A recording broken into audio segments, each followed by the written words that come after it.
Hello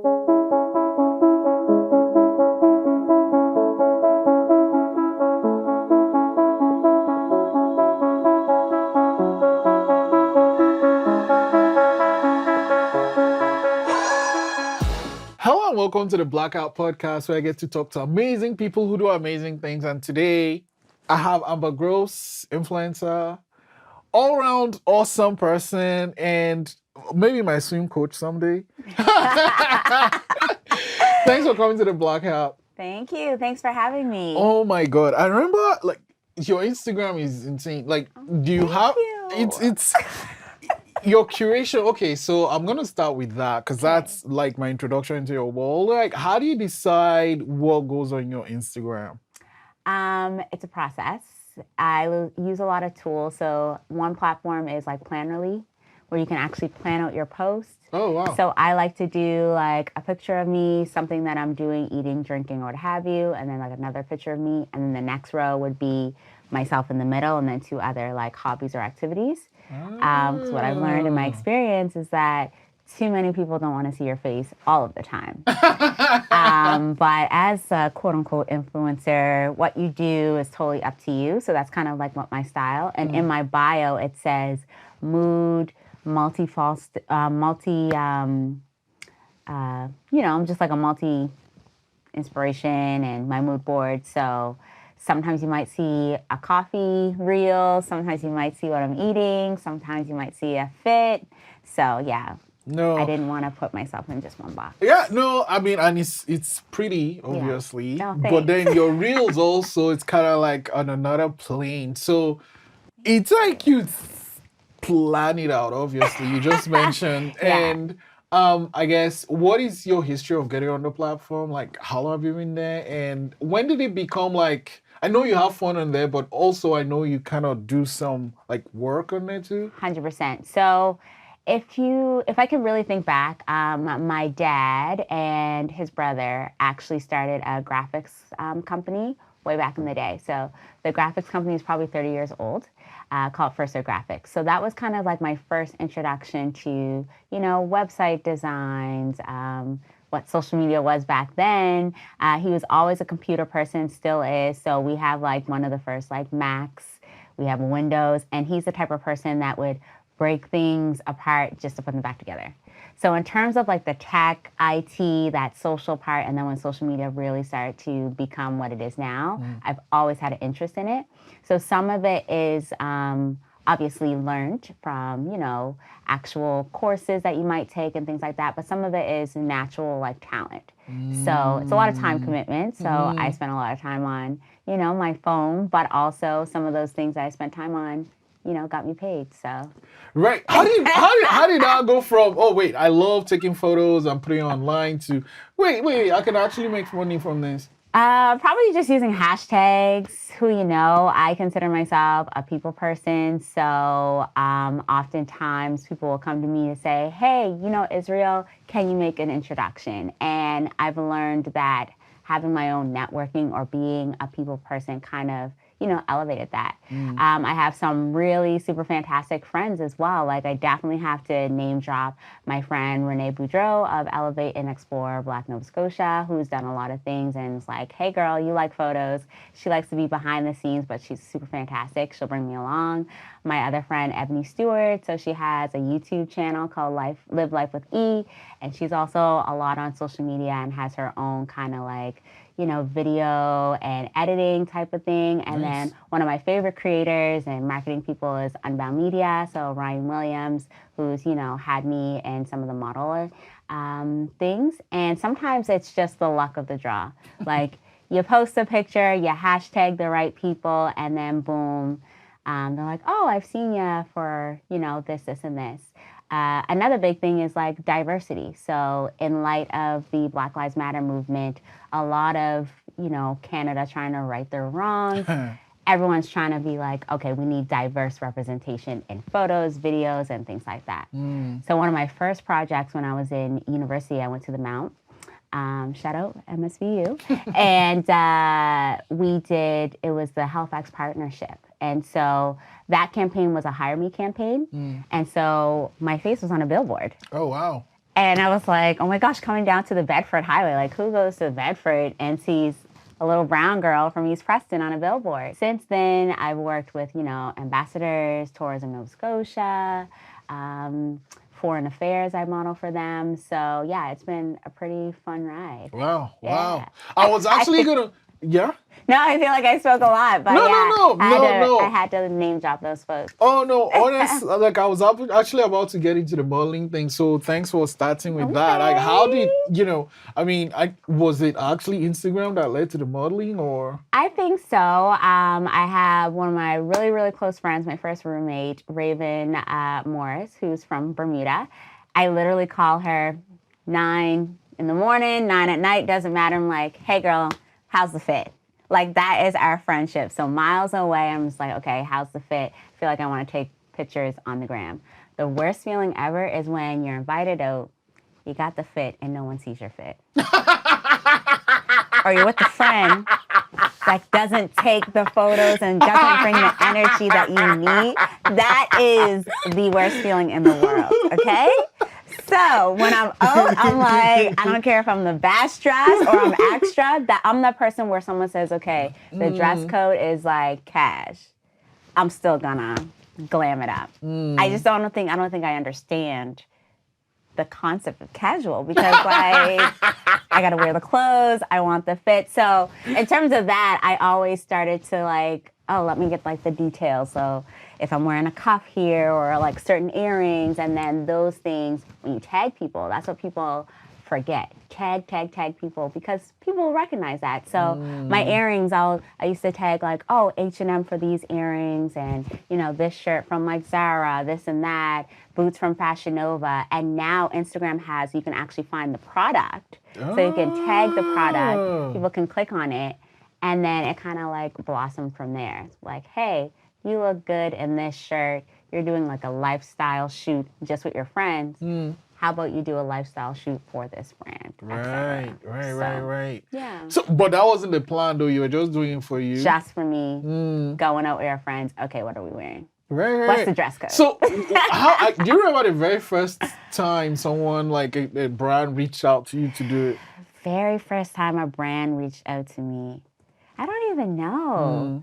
Probably like, I guess, Halifax known wise, I would say maybe Foreign Affairs. So Foreign Affairs is supposed to be this young, vibrant business elite store. Prior to me, they didn't have any models of color. When I tell you it's a family-owned business, the people are super fantastic, just on Spring Garden Road, and I felt like, oh my gosh, like modeling for this elite boutique on Spring Garden Road, and I thought that was super like awesome. A lot of my friends have like clothing brands as well. So in my most recent reel, I had the ball cap from No Days Off. So Chaz Samuel and his partner, they're amazing brand. Freaking awesome. Yeah. I've had them as guests on the show. Yeah, so you already know how they vibe. I've had like my Unbound shirt before. Of course, I gotta represent the Black Cultural Center, of course, which is our largest museum preserving the Black history here in Canada. But yeah, if I have friends that are like, hey, we just started a clothing brand, or this is up, like, how do you feel? Can you put this on? Most of my personal pillar is, African Nova Scotian, Black artists. Like, if you're Black, I'm for it. I'm rooting for everyone Black, always. And then, if not, the next step is, okay, do I align with this personally? Yeah. Does it match up? Like, I wouldn't want to represent or take a picture in something that they're not doing, ethically, or something's going on in the world, and insert whatever, and I'm like, yeah, no, that's not my vibe. So yeah, it's funny you mentioned that, because like, so I don't know if you're into crypto or Bitcoin or anything, but one of the things that's happening now is that one of the biggest exchanges is basically crashed because like it's a scam and stuff, and some of the celebrities that were like, I guess, in the ads for this company are getting sued. I'm like, holy shit, I didn't even know that was a thing. Yeah. So it's good that you are like, okay, it aligns with my values. Okay. Talking about aligning with values, like, so you do the modeling thing, but you also, I noticed, because I'm always checking, but I noticed on Instagram that you were away in like New Brunswick. How Yeah. did that happen? And So like the view is amazing. First off, like the view was amazing. So I'm going to say the word very slowly because it took me forever I was like, this is Pokanowhere, New Brunswick. So Pokalogan, New Brunswick, the only Black-owned Airbnb. wow. So a lot of folks are taking up space in New Brunswick because apparently, I haven't fact checked this, but apparently the land, it's like the cheapest to, acquire and build in all of Canada. So a lot of folks are coming, a lot of Ontario's people came to like Nova Scotia, for instance, when COVID was happening. A lot of folks are looking at the East Coast to say how beautiful. Our country is huge. And there's so much beautification here on the East Coast. So a lot of folks, you can have a beautiful space, you can have whatever product, but if you don't have exposure or marketing, sometimes that hinders a business.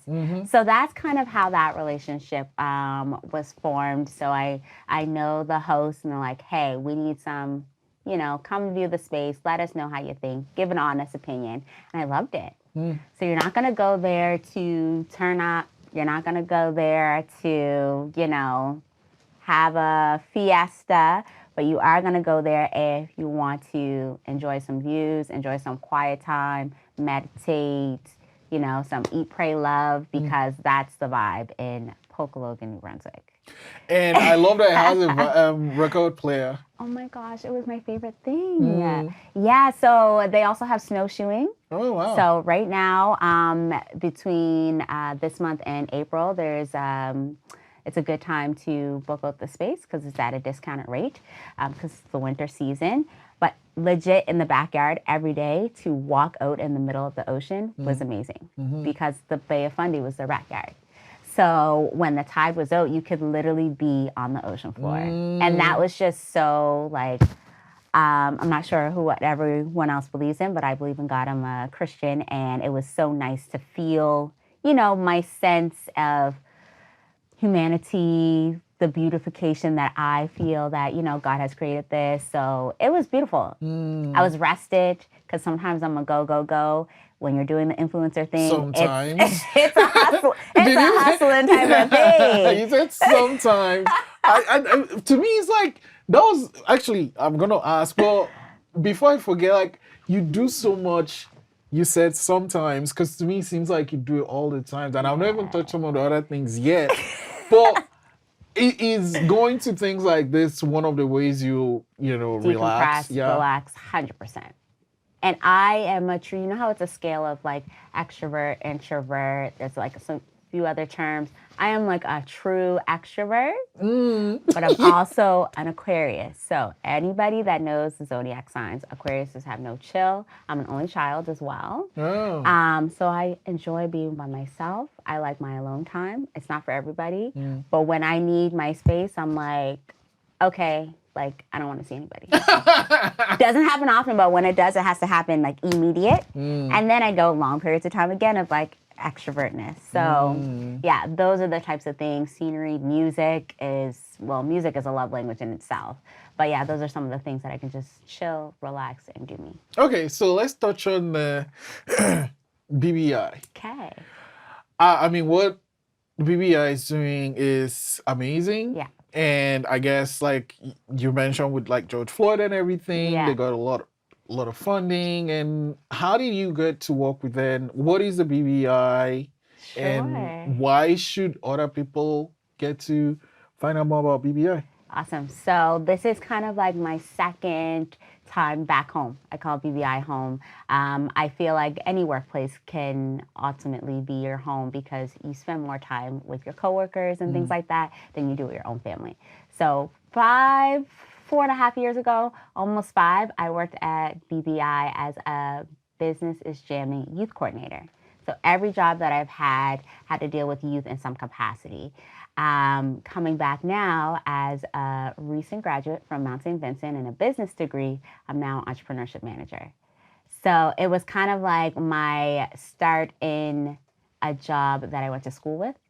A lot of folks I know graduated and they're not working in the field that they, went for. So that was a really big and important factor for me. BBI is Atlantic now. So that wasn't there when I was there. So right now, actually, a lot of our team is in Newfoundland. It is an Atlantic expansion, which is a really big deal because Black people are everywhere. People keep forgetting, oh, like there's Black people in Nova Scotia, there's Black people in Newfoundland, there's Black people in New Brunswick. Yes. And so it's a big deal. So there are about 5 of us on our team that are Entrepreneurship Engagement Managers. So we get to meet with clients. Anyone that has a Black business, you should definitely get in touch with us, even just to get the notoriety to say, hey, this is my business and this is who I am. Right now, we currently have a grant called the CAS application, and that is supporting Black entrepreneurs for their marketing, their network, social media, website design. So one thing I feel like Gen Zs kind of forget that websites are still quite important. Fuck yeah. Like, No, really. They kind of underestimate it. Yeah. Love TikTok, love the new, the new vibes. But in terms of like when you're going into business, it's very hard to stick with one target market, right? Don't forget about your website. Make sure it's clean, make sure it's updated just as much as the social media. I feel like the social media is for like the instant stuff. Of course, you can see your views and your likes, but when sometimes I get invited, for instance, to say a client meeting. So again, I'm a connector, love people. So you might say, hey, Amber, I need 3 other entrepreneurs in the video and film industry. You have your person, but you would like some BIPOC people. That is my opportunity to present you with some boards, some pitch decks. Yes, it's instant for me to share those pages with you on, online to say, oh, here's their Instagram pages and things like that. But for the upper up, they might say, hey, what's their website? And I feel like there's like a disconnect thinking, oh, a website is so old school. And I'm telling you, websites are still, they should still have a prioritized on your list. No, I have to add to that because the thing is, you don't control Instagram and Facebook and all these things. No. Like tomorrow, they can be like, the algorithm has changed. 100%. And we don't want tags anymore. Yeah. But like your website is solid. You That know should be what your is baby. there. So 100%. you 100% Yeah. for sure. Yes. Yeah. So in terms of, folks coming to the BBI, one thing that we do really well is we network. So sometimes people come to us because they want a loan, which we do offer loans. Sometimes they want a grant, which would help, with the marketing things. But again, there's a lot of, and I can say this because I'm African Nova Scotian, there are a lot of Blacks from other places. And we call them, come from a ways, or like islanders or Africans that are here. And our communities can sometimes be very tight-knit. And it does not matter how awesome your business is. You cannot just encroach on a community to say, hey, I'm here for you. Come support my business. We don't work that way. It don't work that way. You're not going to get in. It's who you know. Yeah. It's the trust that, okay, you're my homeboy. We're going to go into this community meeting. Hey, guys, I trust this person. You should also trust this person now. They have a business that could, support you, and then you could support them. So, yeah. No, I mean, the grant is great, but also resources. Like, I always look 100%. forward to the newsletter. Yeah. So I was kind of like, when I found out that it's opening in Newfoundland, I was like, that's awesome. And working there, what's the experience like for you? Oh my gosh, I love it. I personally love it because, again, this is like my first step in the door of went to school for business, did a marketing management degree, and I'm literally working with entrepreneurs. I like seeing the joy of new businesses, and they're like, hey, Amber, I thought of this idea last night, and I'm going to make it into a business. Cool. There's some work we got to do, but I love that you chose me out of, all of your team or all of the folks that you could have chosen from. Some folks have been in business for 25 plus years, and they're like coming to me because they want some social media help because in the pandemic, they were still, taking phone calls or writing things down. So I think I'm in a good position to blend that intergeneration, group from the seniors. I feel like we can learn a lot from seniors and the older folks here in Nova Scotia, and as well as the young people. Oh. I'm having so much fun. Evolving Embers. Let's talk about that. Embers, that's my baby. Okay, let's talk about the name first. All right, sure. Okay, so obviously my name is Amber. I actually came up with the name in a dream. Oh, wow. Yeah, dreamt, and I had to physically wake up and write it down. Didn't know what it meant yet, wrote it down, went back to sleep. So how I describe Evolving Embers is that evolving is literally the word from evolve, where you just take something simple and you make it better. You make it bigger, you make it however you want. The embers are the little fires from, a fire. And I feel like I'm a spitfire. I've always been that type of personality. But also there's so many. And I feel like that is my creative juices. And so insert Evolving Embers. So it is a registered business in Nova Scotia. It's about 2 years old, started in COVID. Nice. But if I think wait, sorry, in COVID? I started in COVID. I know, who does that? who sets up an event plan when you have to gather people together Right. during COVID? Right. Yeah, so the official stuff was done 2020. But if you think about when I actually started planning events, first of all, I'm sorry if I'm repeating myself, but I am an Aquarius, and we are the best sign out there, okay? I don't care what no one says, okay? My birthday is my holiday, and that's kind of where I've been celebrating my birthday for years. Wait, before you continue though, when you say it's the best, like best in the sign of the zodiac. Yeah, like based on me. Okay. I've never met an Aquarius I didn't like. Okay. Okay, great. Okay. So, I started planning, other people's birthday parties, my own, and friend group, and also family. You were always the go-to person, like, hey, and that's kind of how I feel with Evolving Embers and my position also at the BBI. People were like, hey, I have my idea. I have the materials or the decor I may want for my birthday or my insert event. I don't know how to put it up. For me, that is like a blank canvas. I'm like, okay, great. I'm going to put this here, put that there, And people loved it. And I just did it because I felt like I knew how to do. And my parents would be like, no, it's a gift. Not everyone knows how to see the vision of someone's event or someone's, they have an idea and you make the idea come true. No, that's actually true, because having the pieces might be great, but putting them together is a ton of work. Yeah.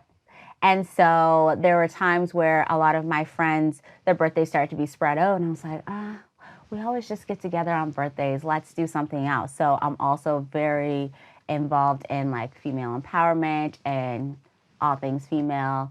So I used to plan girl nights just for the sake of it. So one of my first ones, we made homemade salads and salad dressings. Oh, wow.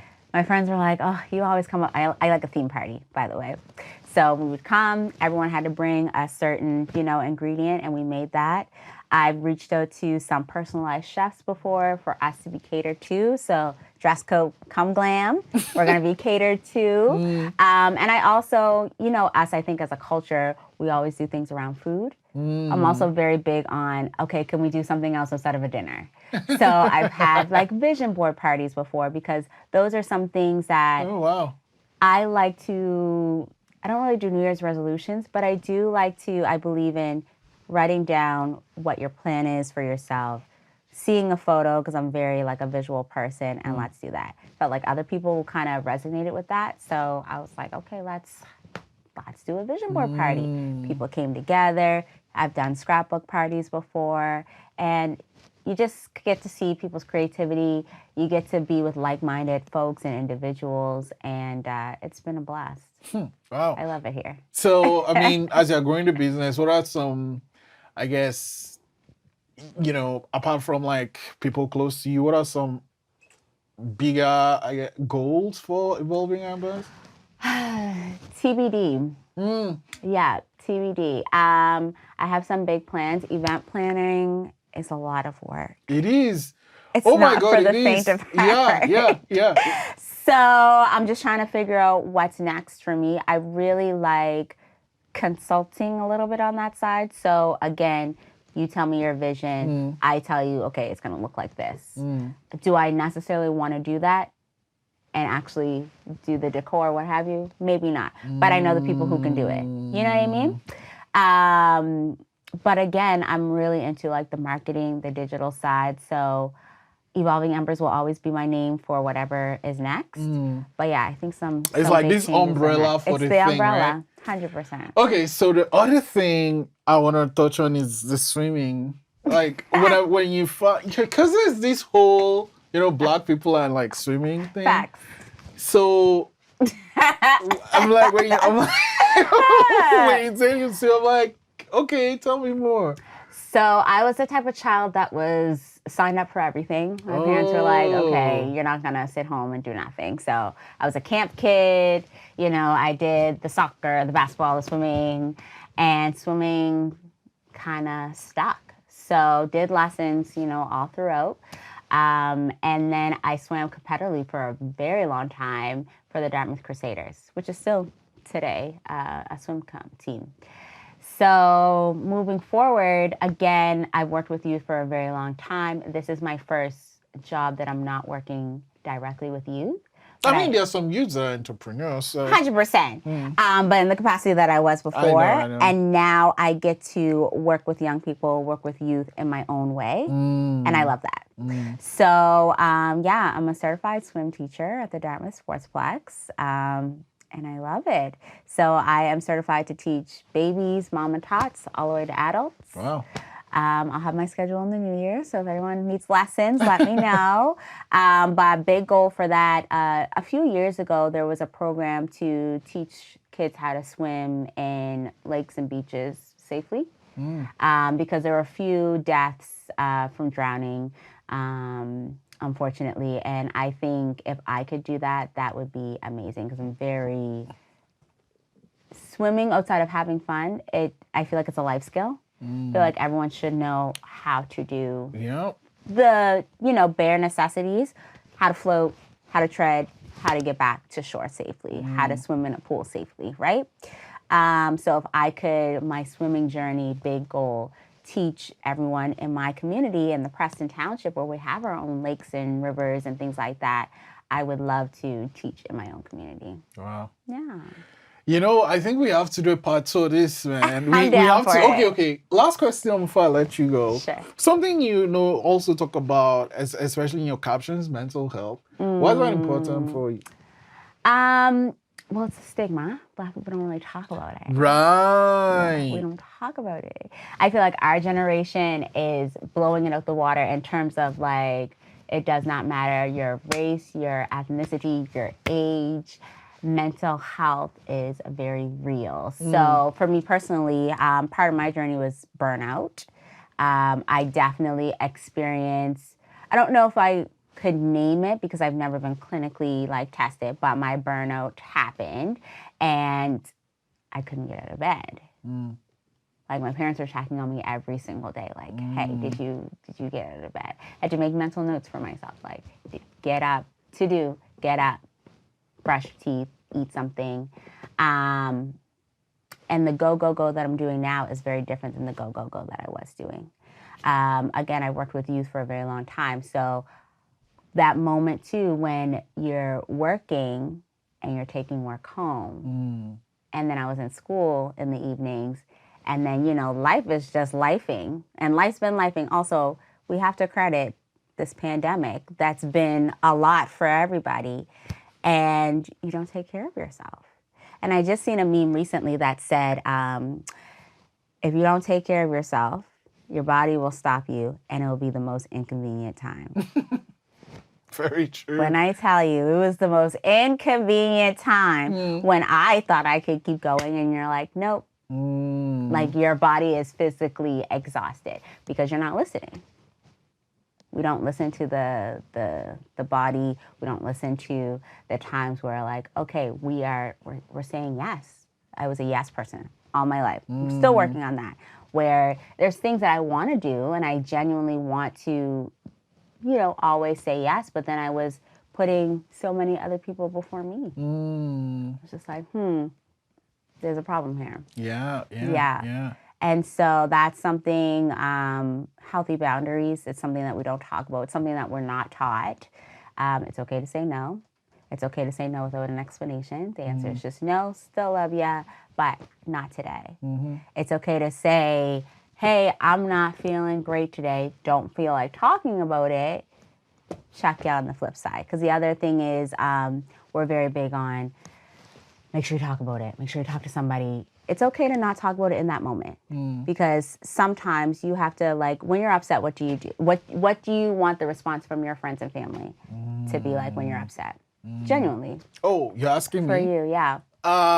When I'm upset, leave me the fuck alone. Right. You don't want someone to be like, namaste, like, you know, can I get you anything? Can we talk about it right now? Like, because it's bothering them that you're bothered. It's not a them problem. It's not about them. It's about you. That's the other part about, like, mental health. It's like your journey is yours and yours alone. No one can be you. There's only one you in the world. You gotta like yourself. You gotta love yourself. And if you're down and out, you gotta figure out your stuff while you're down and out. And then, you know, when you're ready to talk, I'm a big believer when you're ready to talk, you'll be ready to talk. I also, like I said, I have a really strong, like, faith as well. So that has helped me in the very dark, deep times. But it took time. It wasn't like right away, oh, I was feeling bad yesterday and I'm feeling great today. Right. No, it was a while.